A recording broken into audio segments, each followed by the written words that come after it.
ഓം ശ്രീ ഗണേശായ ശാരദാ ഗുരുഭ്യോ നമഃ. സദാശിവസമാരംഭാം വ്യാസശങ്കരമധ്യമാം അസ്മദാചാര്യപര്യന്താം വന്ദേ ഗുരുപരമ്പരാം. ശ്രീ ഗുരുവായൂരപ്പാ ശരണം, ശ്രീ ഗുരുവായൂരപ്പാ ശരണം, ശ്രീ ഗുരുവായൂരപ്പാ ശരണം. ശ്രീഹരിയം ഒരു നിഴൽനാരായണീയം, ദശകം 87. സന്ദീപനി മുനിയുടെ ശിഷ്യനായി വാഴും കാലം സഹപാഠിയാവാനുള്ള ഭാഗ്യം ലഭിച്ച കുചേലനെന്നു പേരാർന്ന വിപ്രൻ ഭവൽ ഭക്തി മൂലം നിഷ്കാമനായ ഗൃഹസ്ഥനായി ജീവിച്ചു പോന്നു.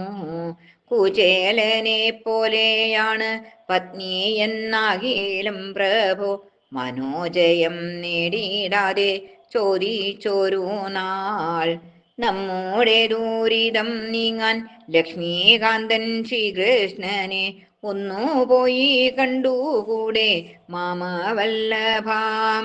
വിശന്നു വാലഞ്ഞ പത്നി ഇപ്രകാരം പറഞ്ഞപ്പോൾ വിത്തമോഹമില്ലെങ്കിലും കുചേല വിപ്രൻ, വിശ്വവ്യാപിൻ നിന്നെ കാണാൻ കൊതിക്കുന്ന മനസ്സോടെ അവിൽ കിഴിയുമായെന്നു യാത്ര തിരിച്ചു.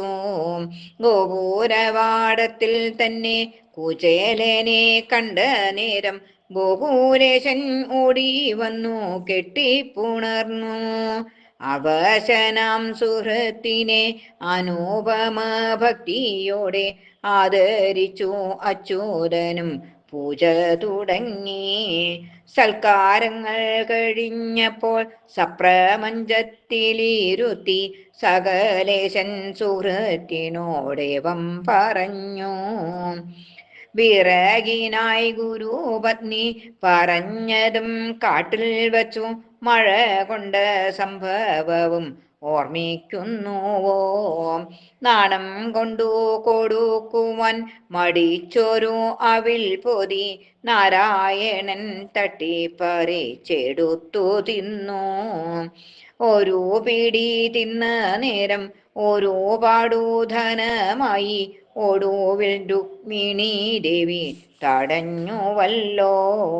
ഭക്തന്മാർക്കു ഭക്തനാകും ഭഗവാനാൽ മാനീതനായി ഭക്തിപൂർവം കുചേലൻ അന്നവിടെ തങ്ങി. ഭക്തിലഹരിയിൽ മുങ്ങി ധനമൊന്നും ചോദിച്ചില്ല. ഭഗവാന്റെ അനുഗ്രഹം വിചിത്രമല്ലോ. പണമൊന്നും ചോദിക്കാതെ മടങ്ങിയ ജ്ഞാനിനിയൻ പത്നിയോടു എന്തു ചൊല്ലും, എന്തു ചിന്തിച്ചും.